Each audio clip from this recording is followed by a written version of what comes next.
YouTube and welcome back to my channel. I am Sarah. This is Aussie SFF Sci-Fi and Fantasy channel, and today I'm coming at you with my wrap up for July. It's been a mixed month. So here we go. We started out the month with Tome Topple, which I absolutely enjoyed. I really got into it. I was on holidays for those 2 weeks, so it worked out perfect for me, and I was lazing about the house reading for 2 weeks basically. Well, a week. And then my husband was off for a week because at the end of that week he became my husband and I got married.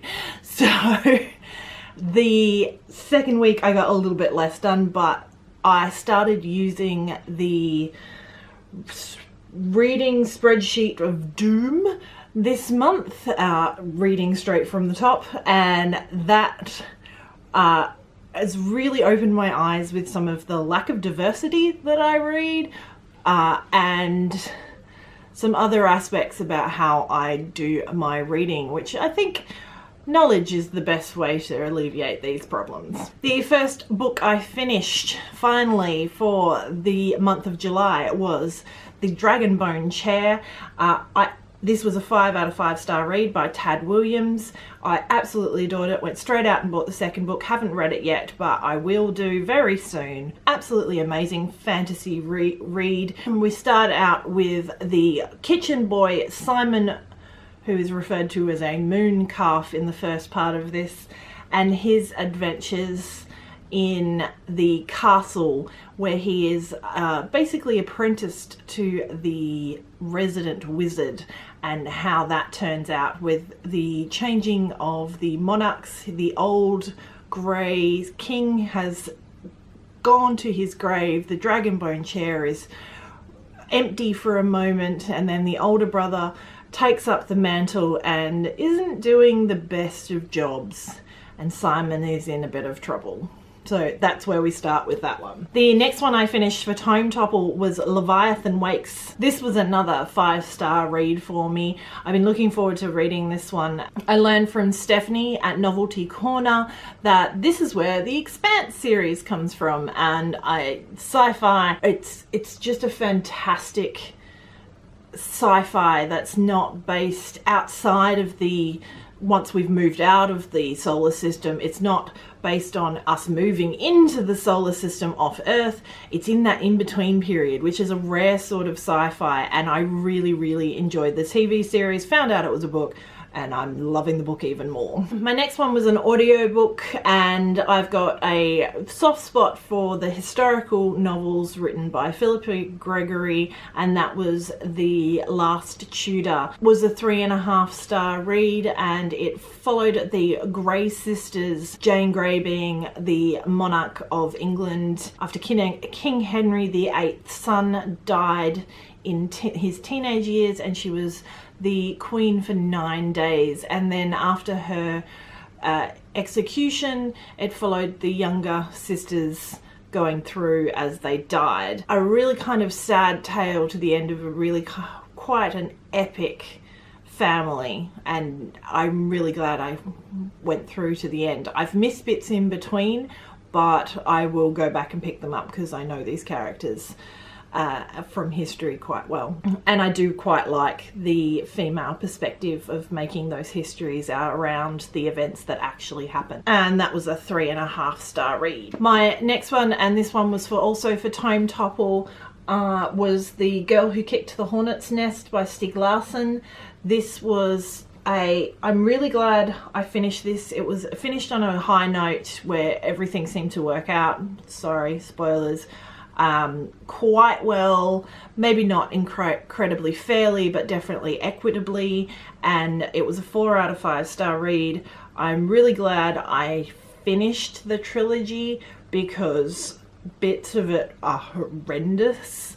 However, I won't be going back to these ones again, hence why I'm getting rid of this book. Again, read as part of my Tome Topple TBR, I finally got to Battle Royale by Kyushin Takami, and this I I have been meaning to read this ever since I read The Hunger Games, because I was led to believe this is what it's based on, and it wouldn't surprise me at all because it's basically the same storyline, except it's a class, an entire class of students in their second year of middle school are captured every year or thereabouts and taken to a arena, whether it be a island that they've taken all the people away from or some sort of other isolated area, and it's last person standing. There's about a 50-50 chance of it being male and female. It's a little bit less on the female side. They give them weapons and they send them out into the area. It was really quite a harrowing read, and there was triggering moments in it. So if you're easily offended or easily triggered, I wouldn't recommend this one. I only gave it a 2.5. I couldn't say I enjoyed it, but I definitely experienced it. It was very much a visceral read. This next one I read was The Cruel Prince, and I listened to this on audiobook by Holly Black, and I really quite liked it. I'm a little reluctant about the relationship in it. I'm not entirely sure if that's exactly, I don't know where that's going, and I'm not real happy about where I think it'll probably go, considering the genre it is in as a young adult fantasy. At the moment, it's got the potential to be really good, as long as it stays away from the normal trope of he's a bad guy, let me fix him with my love. Doesn't work. So, and is incredibly unhealthy. At the moment, it's a 4-star read. It is incredibly well written. Holly Black does an incredibly good job with these sorts of things. She's had some good standing in previous books. I will reserve my judgment about this series until I have read the rest of it. Please come out soon. My next one was another 5-star read that I finally got to and finished, and that was The Sword of Shannara. I really enjoyed this epic fantasy, and unfortunately I was kind of reading it at the same time as Dragonbone Chair, and occasionally I do get, especially when they're large epic, you know, the large epic fantasies that require traveling long distances, sort of Tolkien-esque sort of stages, that's when I get them kind of a bit mixed up. That's why I usually try and keep my genres separate that I'm reading at the same time. That being said, really an incredibly well thought out world. I can see how this is. It's in a very, very, very post-apocalyptic Earth, where after the cataclysm that has happened to rend humans not the top and dominant species on the planet Earth, we have a resurgence of magic and trolls and goblins and elves and all of this sort of thing, and it's fantastic and works in with some of the random theories about dimensions that I was brought up on, and I really quite enjoyed it, so I will be continuing with that series as well. Next in my long line of reading the Discworld books, I read Masquerade by Terry Pratchett. This is another one in the Witches collection, and this centers around Nana Og and Granny Weatherwax and their search for a third, just because Magritte has gone off and married the king of a nearby kingdom and nearby land, and they're a little bit off-put by the fact that they're just annoying each other, and they need that third person to balance them out and have the go-between sort of style, which is essential in a witch coven.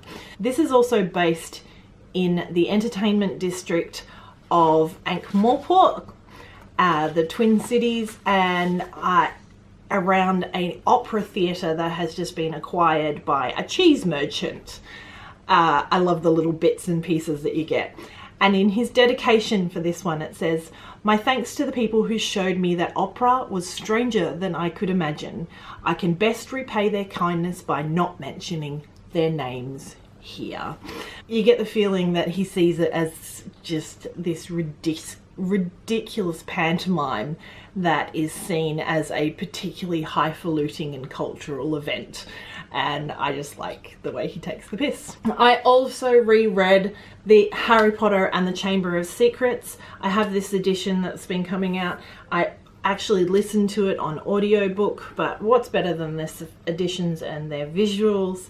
And it was read by Stephen Fry.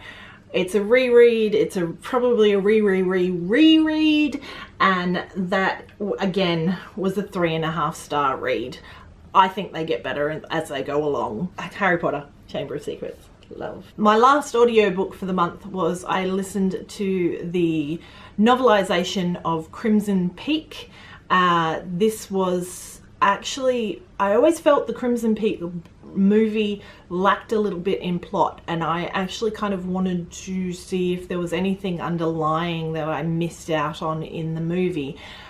And I'm actually really glad I listened to this novelization, because it sort of brought an extra layer of information that a book inevitably has, and made it just that little bit more of a horror movie for me, and I really quite enjoyed it. It wasn't the most fantastic book.